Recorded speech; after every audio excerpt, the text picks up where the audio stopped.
আয়তক্ষেত্র সম্বন্ধে বা চতুর্ভুজ এবং ত্রিভুজ এগুলো শিখেছি তো, আর বৃত্তও শিখেছি। এগুলো ওইগুলো ছিল একমাত্রিক, আর দ্বিমাত্রিক আর ত্রিমাত্রিক এই ব্যাপারটা তোমাদেরকে জানানো হয়েছিল, মনে আছে?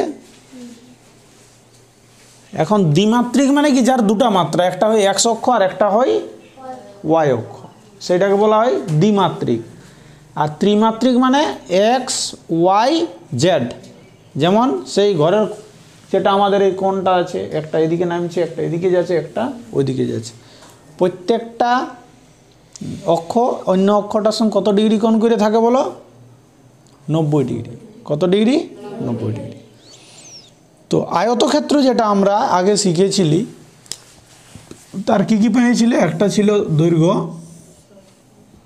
আর এরকম ছিল কি প্রস্থ। এটাকে আমরা কি বলছি? আয়তক্ষেত্র। এটা হচ্ছে আয়তক্ষেত্র। এইটাকে আয়ত ঘন কখন বলবো?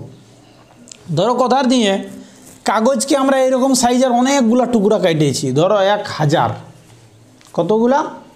1000 এই সাইজের এইরকম কাগজ কাটিয়েছি, কটা পিস? 1000টা পিস। তাহলে এবারে একটার পর একটা, একটার পর একটা, একটার পর একটা রাখবো, তো বলো না এটা উঁচু হবে কেন? নেই, তখন ওইটা হবে আয়ত ঘন। কি বলবো? আয়ত ঘন। যেমন এইটা একটা হচ্ছে আয়ত ঘন, এইটা একটা কি হচ্ছে? আয়ত ঘন। কিন্তু একটা জিনিস দেখো, এই সাইডটা কি বটে? আয়তক্ষেত্র বটানো, এটা বটে দৈর্ঘ্য, এটা বটে প্রস্থ। তাহলে এইটাকে আমরা কি বলবো? এই সাইডটা শুধু হচ্ছে আয়তক্ষেত্র। কিন্তু এই গোটাটাকে যখন আমরা দেখব, তখন এটা হচ্ছে আয়ত ঘন। কি পার্থক্য আছে? ইয়ার একটা উচ্চতা আছে, আছে কি নেই বলো? একটা উচ্চতা পাচ্ছি।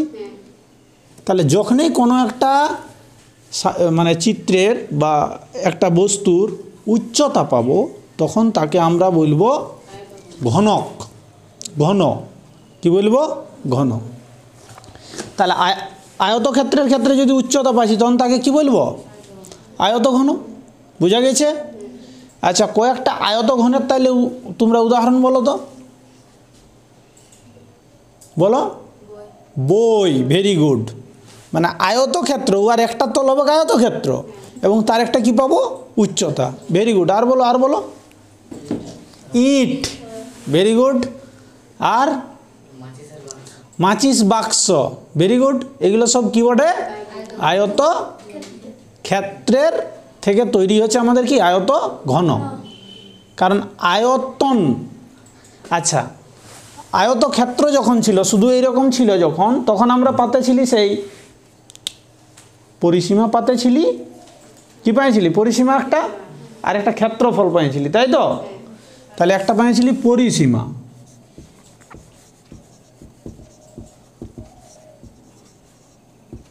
আর একটা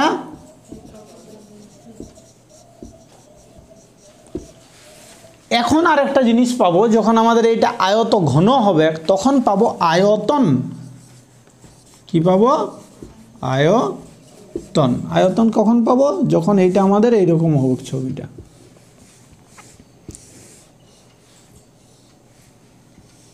ছবিটা এইরকম না হলে কি তার আয়তন পাবো? যখন এইরকম আসবে, তখন দেখো এর একটা আমরা কি পাবো? আয়তন পাবো।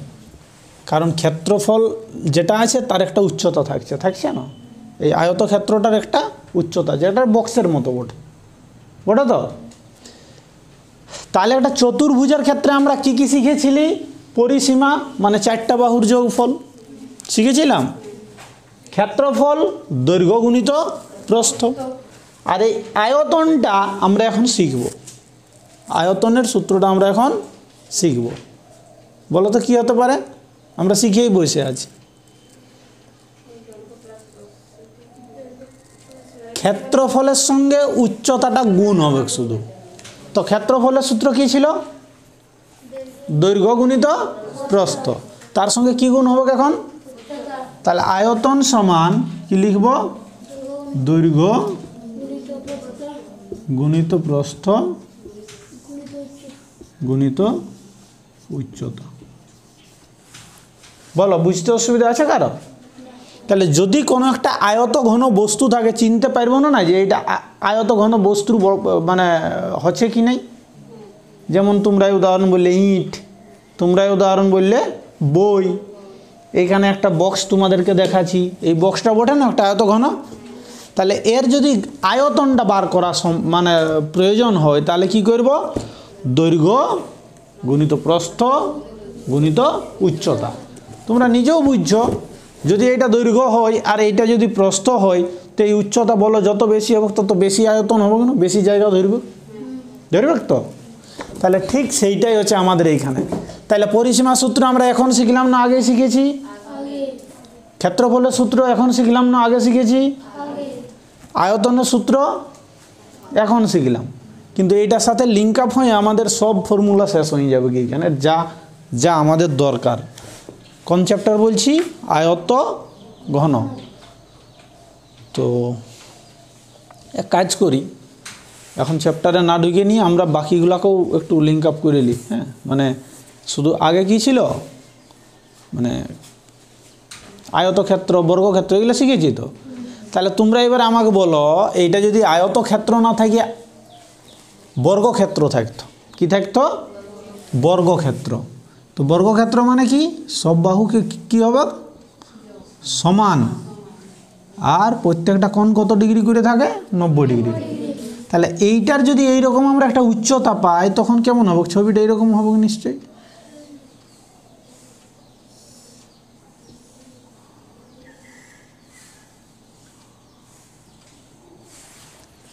যদি এর সব বাহুই সমান, এর কি মানে প্রত্যেকটা বাহুর সঙ্গে প্রত্যেকটা বাহু কী বটে? সমান, তখন এইটাকে বলা হয় ঘনক। কি বলবো? ঘনক। এর দৈর্ঘ্য যত, প্রস্থ তত, উচ্চতাও তত। দৈর্ঘ্য যত, প্রস্থ যত, উচ্চতাও তত।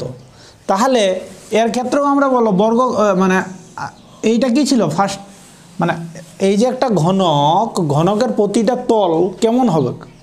বর্গক্ষেত্র হবে না? এক একটা তল কেমন হবে? বর্গক্ষেত্র।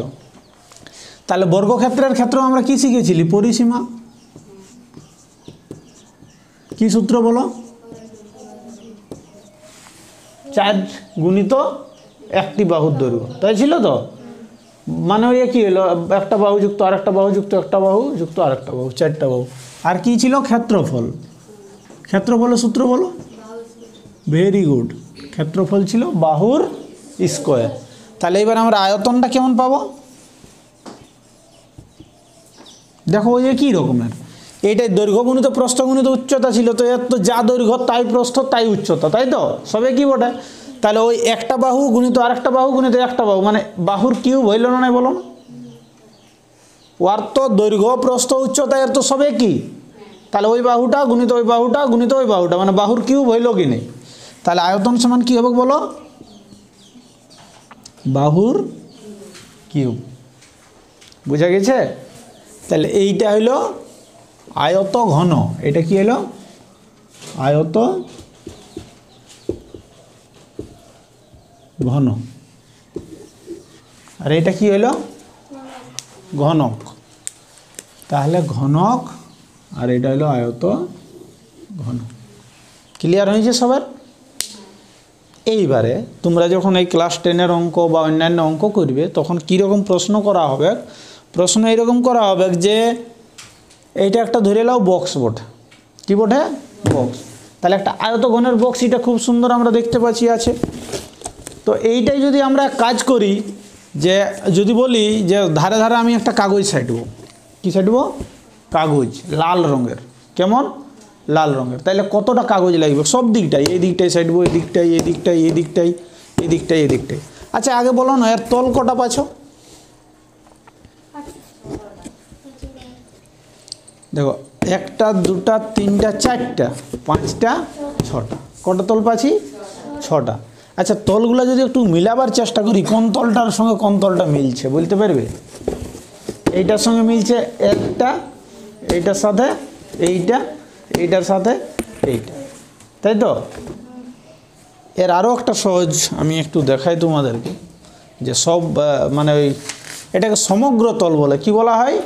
সমগ্র তল। যদি টোটালটাকে বলি এইটা লাল কাগজ দিয়ে ঢাকাতে গেলে আমার কতটা কাগজ লাগবে? বা যদি আমি বলি এইটাকে অ্যালুমিনিয়ামের পাত দিয়ে আমি ঢাকাবো পুরোটাকে, তাইলে কতটা লাগবে? তাইলে কি করতে হবে? এটা কি বলবো? সমগ্র তল। সব তলকে ঢাকাতে হচ্ছে তো, তাহলে সমগ্র তলের ক্ষেত্রফল কি বের করাতে হবে? সমগ্র তলের ক্ষেত্রফল। তাহলে এইটা একটা আয়ত ঘনের মতো দেখা যাচ্ছে কি নেই বলো? দেখা যাচ্ছে, কারণ এর দৈর্ঘ্য আছে, প্রস্থ আছে আর উচ্চতা আছে। এবারে দুটা প্রান্ত দেখো আমি খোলা রেখেছি, কোনো কোনো ক্ষেত্রে কোনো প্রশ্নতে খোলা থাকবে, হ্যাঁ কোনো প্রশ্নতে খোলা থাকবে কি নেই। তাহলে আমার এটা আমি যেমন জিজ্ঞেস করবো সেটাই আমরা উত্তর দিতে পারবো। আমি এইখানে দেখাতে চাইছি তোমাদেরকে এর সমগ্র তলের ক্ষেত্রফলের সূত্র। কার? সমগ্র তলের ক্ষেত্রফলের সূত্র। তাহলে এইটাকে তোমরা ভাবো, যদি আমি কাঁচি দিয়ে মাঝে মাঝে সোজা কাটে দিই তো বলো না এইরকম হবে কেন নাই? হবে কেন নাই? তাহলে সমগ্র তলের ক্ষেত্রফলের ক্ষেত্রে এখনও দুটা জায়গা বাকি আছে, উপরের ঢাকনটা আর নিচের ঢাকনটা, তাই তো? বাকি যেটা পালে সেটা বলো এরকম একটা হয়ে গেল। এটা কি আকার ধারণ করলো? আয়ত। বলো আয়ত ক্ষেত্র। এখনই কি আকার ধারণ করলো? আয়তক্ষেত্র। তো বলো না আয়তক্ষেত্রের ক্ষেত্রফলের সূত্র কি বলে? দৈর্ঘ্য গুণিত প্রস্থ। তাহলে বলো না দৈর্ঘ্য গুণিত প্রস্থ, এইখানে দৈর্ঘ্যটা মানে ছিল কি নাই এইটার পরিসীমাটা। এটা দৈর্ঘ্য যেটা তোমরা বলছো সেটা কি বটে? ভূমির পরিসীমা। কোথাকার? ভূমির পরিসীমা। আর যেটাকে তোমরা প্রস্থ বলছো সেটা উচ্চতাটা বটে কি নেই? এটাই বটে না?